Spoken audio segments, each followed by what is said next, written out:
ഇന്ന് നമുക്ക് നല്ലൊരു മക്രോണി ഷവർമ്മ കേക്കിൻ്റെ റെസിപ്പി കണ്ടു നോക്കാം.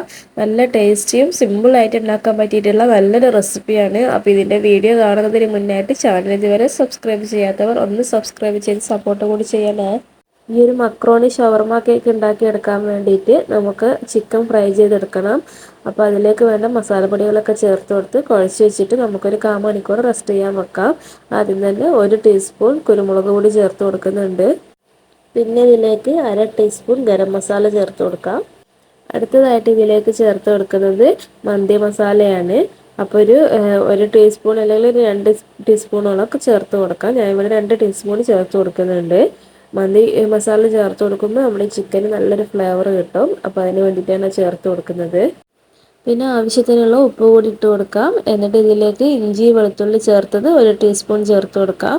അതിനുശേഷം കുറച്ച് സൺഫ്ലവർ ഓയിൽ കൂടി ഒഴിച്ചു കൊടുത്തിട്ട് നമുക്കിത് നല്ലതുപോലെ കുഴച്ച് മിക്സ് ആക്കിയിട്ട് ഒരു 1/4 മണിക്കൂർ മാറ്റി വെക്കാം. അതിനുശേഷം നമുക്കിതൊന്ന് ഫ്രൈ ചെയ്യാൻ വെക്കാം.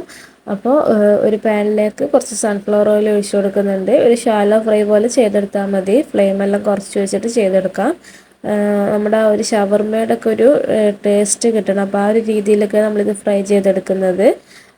അപ്പോൾ നമുക്കിതിലേക്ക് എണ്ണ ചൂടായി വരുമ്പോൾ ചിക്കൻ്റെ പീസ് വെച്ച് കൊടുക്കാം.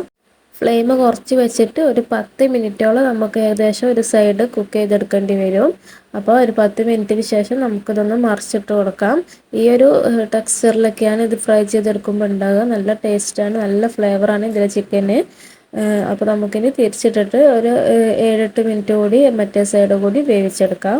ഇനി നമുക്ക് ഒരു ബൗളിലേക്ക് 5 മുട്ട പൊട്ടിച്ചൊഴിച്ചിട്ടുണ്ട്. 5ഓ 6ഓ എടുക്കാവുന്നതാണ്. അപ്പോൾ ഞാൻ ഇവിടെ 5 മുട്ട എടുത്തിട്ടുണ്ട്. അതിലേക്ക് ആവശ്യത്തിനുള്ള ഉപ്പ് ഇട്ട് കൊടുത്തിട്ട് നമുക്കൊന്ന് നല്ലതുപോലെ ഇതൊന്ന് മിക്സ് ചെയ്തെടുക്കാം.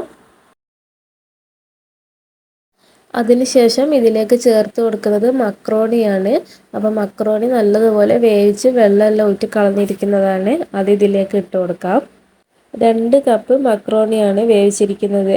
അപ്പോൾ അത് ഇതിലേക്ക് ഇട്ട് കൊടുത്തിട്ട് നമുക്കിതൊന്ന് നല്ലതുപോലെ മിക്സ് ചെയ്തെടുക്കാം.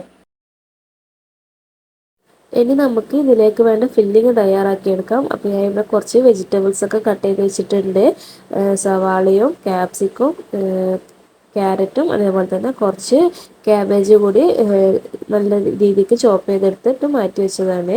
അപ്പോൾ ഇതെല്ലാം കൂടി നമുക്കൊരു ബൗളിലേക്ക് ഇട്ട് കൊടുക്കാം. ഇതിനൊന്നും അങ്ങനെ പ്രത്യേകിച്ച് അളവുകളൊന്നുമില്ല. നിങ്ങളുടെ ഇഷ്ടത്തിനനുസരിച്ചിട്ട് അങ്ങോട്ടും ഇങ്ങോട്ടൊക്കെ മാറ്റം വരുത്താം. പിന്നെ സവാളയും ക്യാപ്സിക്കും ഒരുപാട് ആവാണ്ട് നോക്കാം. ക്യാബേജും ക്യാരറ്റെല്ലാം നിങ്ങളുടെ ഇഷ്ടത്തിനനുസരിച്ചിട്ട് ചിലപ്പോൾ സെയിം ക്വാണ്ടിറ്റിയിലോ അങ്ങനെ അല്ലെങ്കിൽ ക്യാബേജ് കുറച്ച് കൂടുതലൊക്കെ ആയിട്ട് അങ്ങനെ മാറ്റം വരുത്താവുന്നതാണ്. സവാള ഒരുപാടായി കഴിഞ്ഞാൽ ഇതിൻ്റെ ടേസ്റ്റ് മാറിപ്പോകും. അപ്പോൾ സവാള കുറച്ചിട്ടാൽ മതി. ഇനി നമ്മൾ ഇതിലേക്ക് ചിക്കൻ ചേർത്ത് കൊടുക്കാം. അപ്പോൾ നേരത്തെ ഫ്രൈ ചെയ്ത് മാറ്റി വെച്ചിരിക്കുന്ന ചിക്കൻ ഇതേപോലെ കൈ കൊണ്ട് ചെറിയ ചെറിയ പീസുകളാക്കി എടുത്തതാണ്. മിക്സിയിലിട്ടെടുക്കണ്ട. മിക്സിയിലിട്ട് അടിച്ച് കഴിഞ്ഞാലും വല്ലാണ്ട് ഇതങ്ങ് പൊടിഞ്ഞു പോകും. നമുക്കിങ്ങനെ ഇടയ്ക്ക് ചിക്കൻ്റെ പീസ് കടിക്കാൻ കിട്ടണം, ഷവർമ്മയിൽ നിന്നൊക്കെ കിട്ടുന്നത് പോലെ. അപ്പോൾ ആ ഒരു വലുപ്പത്തിൽ ഞാൻ ചെറിയ ചെറിയ പീസുകളാക്കിയിട്ട് ഇങ്ങനെ കട്ട് ചെയ്തെടുത്തിട്ടുണ്ട്. അത് ഇതിലേക്ക് കംപ്ലീറ്റ് ഇട്ട് കൊടുക്കാം. ഇനി നമുക്ക് ഇതിലേക്ക് മയോണൈസ് ചേർത്ത് കൊടുക്കാം. അപ്പോൾ ഞാൻ ഇവിടെ ഒരു 4-5 ടേബിൾ സ്പൂൺ മയോണൈസ് ചേർത്ത് കൊടുക്കുന്നുണ്ട്. നമ്മളിതിലേക്ക് മയോണൈസ് ഇട്ട് കൊടുത്തിട്ടൊന്ന് മിക്സ് ചെയ്ത് കൊടുത്താൽ നമുക്ക് ഏകദേശം അറിയാൻ പറ്റും ഇനി ഇത് മയോണൈസിൽ ചേർത്ത് കൊടുക്കണോ എന്നൊക്കെ ഉള്ളത്. അപ്പോൾ അതൊക്കെ ഒന്ന് നോക്കിയിട്ട് ചെയ്യാം. ഇനി ഇതെല്ലാം ഒന്ന് നല്ലതുപോലെ മിക്സ് ചെയ്ത് മാറ്റി വെച്ചാൽ നമ്മുടെ ഫില്ലിങ് റെഡിയായി. ഇനി നമുക്ക് മക്രോണി ഷവർമ്മ കേക്ക് ഉണ്ടാക്കിയെടുക്കണം. അപ്പോൾ അതിനായിട്ട് നമുക്ക് വലിയൊരു പാത്രം വെക്കാം. കുറച്ച് ഓയിൽ ഒഴിച്ച് കൊടുത്തിട്ട് നമുക്കൊന്ന് സ്പ്രെഡ് ചെയ്തെടുക്കാം. എന്നിട്ട് നമുക്കത് ലോ ഫ്ലെയിമിൽ വെച്ചെടുക്കണം കേട്ടോ. നമ്മുടെ ഈ ഒരു കേക്ക് ഉണ്ടാക്കിയെടുക്കുന്ന സമയത്ത് ലോ ഫ്ലെയിമിൽ ഉണ്ടാക്കിയെടുക്കാം. കേക്കോ പോളയോ എന്ത് വേണമെങ്കിലും പറയാം. അപ്പോൾ നമ്മളിത് ചെയ്തെടുക്കുമ്പോൾ ലോ ഫ്ലെയിമിൽ വെച്ച ശേഷം മാത്രം നമ്മൾ ബാക്കിയുള്ള കാര്യങ്ങൾ ചെയ്യാം. അപ്പോൾ ലോ ഫ്ലെയിമിൽ വെച്ച ശേഷം നമ്മൾ ഈ ഒരു മക്രോണിയുടെ മിക്സിൻ്റെ പകുതി നമുക്ക് ഈ ഒരു പാത്രത്തിലേക്ക് ഒഴിച്ചു കൊടുക്കാം. എന്നിട്ട് എല്ലായിടത്തും ഒരുപോലെ എത്തുന്ന രീതിയിൽ ഒന്ന് റെഡിയാക്കി വെച്ച ശേഷം നമുക്കൊരു 2 മിനിറ്റ് ഇതൊന്ന് അടച്ചു വെച്ചിട്ട് വേവിച്ചെടുക്കാം. അതിനുശേഷം നമുക്ക് ഇതിലേക്ക് ഫില്ലിങ് വെച്ച് കൊടുക്കാം. അപ്പോൾ നമ്മൾ ഫില്ലിങ് വെച്ച് കൊടുക്കുമ്പോൾ അത്യാവശ്യം നല്ല ക്വാണ്ടിറ്റി തന്നെ ഫില്ലിങ് ഇതിലേക്ക് ഇട്ട് കൊടുക്കണം. എന്നാലാണ് നമ്മളിത് കുക്ക് ചെയ്ത് കഴിക്കുമ്പോൾ ടേസ്റ്റ് ഉണ്ടാവുകയുള്ളൂ. അപ്പോൾ നമുക്കിതിലേക്ക് ഫില്ലിങ് എല്ലാ സൈഡിലും ഒരുപോലെ എത്തുന്ന രീതിയിൽ വെച്ച് കൊടുക്കാം. ഒരുപാട് അങ്ങ് സൈഡിലോട്ട് പോകണ്ട, എന്നാലും അത്യാവശ്യം കവറായി വരുന്ന രീതിയിൽ ഫില്ലിങ് വെച്ച് കൊടുക്കാം. ഇനി ഇതിൻ്റെ മുകളിലേക്ക് നമുക്ക് ബാക്കിയുള്ള മക്രോണീൻ്റെ മിക്സ് കൂടി ഇതിലേക്ക് ഇട്ട് കൊടുക്കാം. എന്നിട്ട് എല്ലായിടത്തും ഒരുപോലെ എത്തുന്ന രീതിയിൽ നമുക്കിതൊന്ന് സെറ്റാക്കി എടുത്താൽ സെറ്റാക്കി എടുത്ത ശേഷം നമുക്ക് അടച്ചു വെച്ചിട്ട് ലോ ഫ്ലെയിമിൽ ഒരു 20-25 മിനിറ്റ് ഏകദേശം അരമണിക്കൂർ അത്രയും കുക്ക് ചെയ്തെടുക്കേണ്ടി വരും. അപ്പോൾ ലോ ഫ്ലെയിമിൽ വെച്ചിട്ട് നമുക്കിതൊന്ന് അടച്ചു വെച്ചിട്ട് വേവിച്ചെടുക്കാം കേട്ടോ. അരമണിക്കൂർ കഴിഞ്ഞ് നോക്കുമ്പോൾ ഏകദേശം ആയിട്ടുണ്ട്. അപ്പോൾ നമുക്കിതൊന്ന് മറിച്ചിട്ട് കൊടുക്കണം.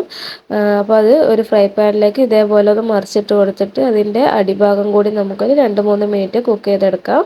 അപ്പോൾ നല്ല ടേസ്റ്റിയാണ്, നല്ല സിമ്പിളായിട്ട് ഉണ്ടാക്കാൻ പറ്റിയിട്ടുള്ള നല്ലൊരു മക്രോണി ഷവർമ കേക്കാണ്. അപ്പോൾ ഇതിൻ്റെ റെസിപ്പി എല്ലാവരും ഒന്ന് ട്രൈ ചെയ്ത് നോക്കണം. എന്നിട്ട് വീഡിയോ ഇഷ്ടമായാൽ ചാനലൊന്ന് സബ്സ്ക്രൈബ് ചെയ്ത് സപ്പോർട്ട് കൂടി ചെയ്യണേ.